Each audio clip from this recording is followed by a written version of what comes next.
ఆగ్నేయ బంగాళాఖాతం దానికి ఆనుకుని ఉన్న నైరుతి బంగాళాఖాతంలో నిన్నటి ఉపరితల ఆవర్తనం ఈరోజు ఉదయానికి నైరుతి బంగాళాఖాతంలో అల్పపీడనంగా పరిణామం చెందింది. అది ప్రస్తుతం నైరుతి బంగాళాఖాతంలోనే సుస్పష్ట అల్పపీడనంగా ఉంది.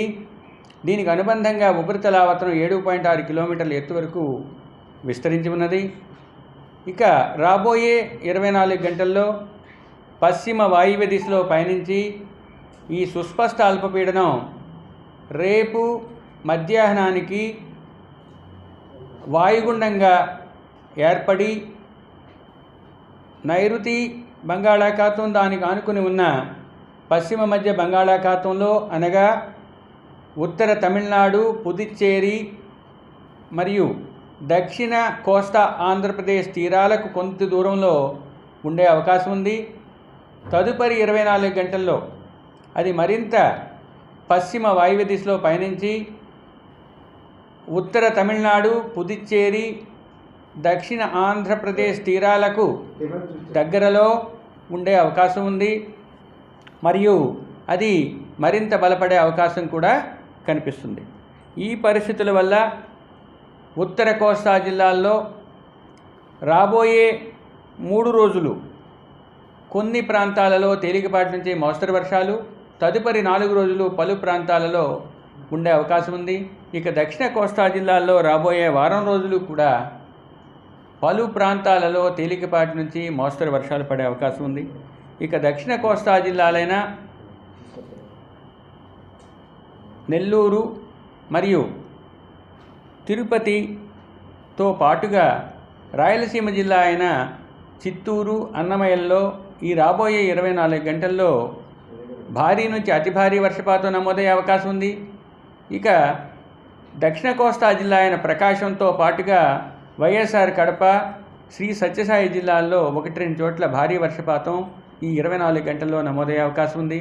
ఇక రేపటికి వచ్చినట్లయితే దక్షిణ కోస్తా జిల్లాలైన నెల్లూరుతో పాటుగా తిరుపతి మరియు చిత్తూరు జిల్లాల్లో 1-2 చోట్ల భారీ నుంచి అతి భారీ వర్షపాతం మరియు అన్నమయ్య, శ్రీ సత్యసాయి జిల్లాల్లో 1-2 చోట్ల భారీ వర్షపాతం రాబోయే 24 నుంచి 48 గంటల మధ్య పడే అవకాశం ఉన్నది.